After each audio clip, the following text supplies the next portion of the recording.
Saudara-saudara siswa dari SMK Telkom Purwokerto kelas 11 April 2 ini menjelaskan tentang UML, tapi hanya beberapa tipe saja, yaitu activity diagram, state machine diagram, dan sequence diagram. Yang pertama, activity diagram. Activity diagram itu menggambarkan aktivitas yang terjadi pada sistem dari pertama sampai akhir. Diagram ini menunjukkan langkah-langkah dalam proses kerja sistem yang kita buat. Sebagai contoh, langkah-langkah memasak air, tapi kita akan menjelaskan dengan bentuk grafik. Struktur diagram ini juga mirip dengan flowchart. Fungsi activity diagram yang pertama menggambarkan proses bisnis dan aktivitas dalam sebuah proses. Kedua, memperlihatkan urutan aktivitas proses pada sistem.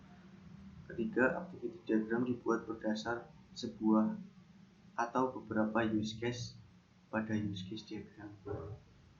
Notasi pada activity diagram yang pertama, bentuknya bulat, keterangannya start point, selanjutnya end point, selanjutnya activities, bentuknya kayak persegi panjang, selanjutnya fork atau percabangan, kemudian join atau penggabungan, selanjutnya decision, terakhir swim lane atau sebuah cara untuk mengelompokkan aktiviti berdasar aktor atau mengelompokkan aktiviti dalam sebuah urutan yang sama. Tipe kedua yaitu state machine diagram. State machine diagram untuk menggambarkan transisi dan perubahan keadaan atau dari satu state ke state lainnya pada suatu objek pada sistem sebagai akibat dari stimulan yang diterima. State machine diagram untuk memodelkan behavior atau metode atau life cycle sebuah kelas atau objek, memperlihatkan urutan kejadian sesaat atau state yang dilalui sebuah objek transisi dari sebuah state ke state lainnya.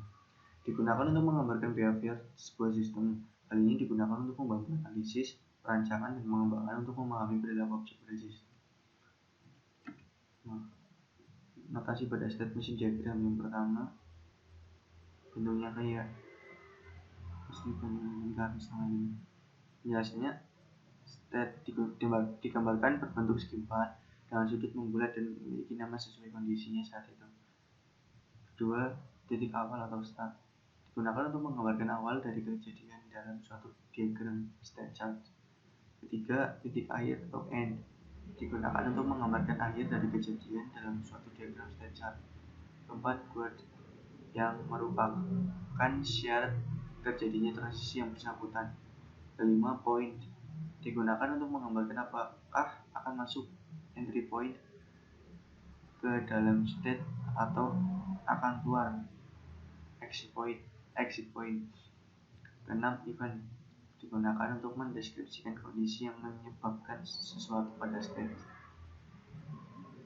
Tipe ketiga yaitu sequence diagram. Sequence diagram menggambarkan kelakuan atau perilaku objek pada proses dengan mendeskripsikan waktu hidup objek dan pesan yang dikirimkan dan diterima antar objek.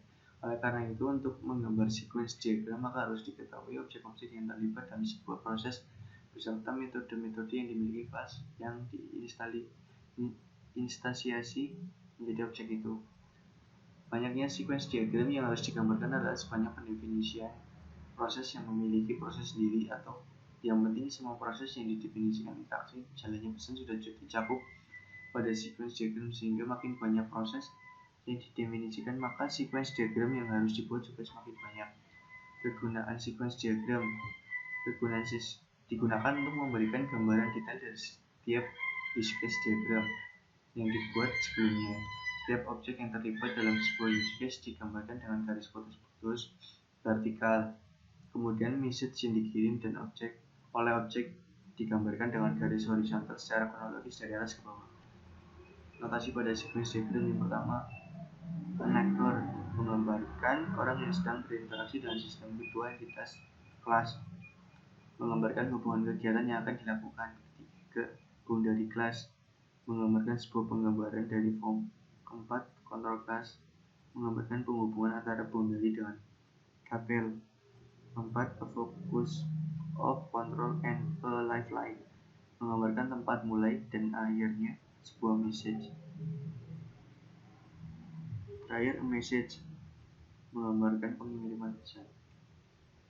Ya, sekian presentasi dari saya. Maaf banyak kekurangan. Sekian dan terima kasih. Wassalamualaikum warahmatullahi wabarakatuh.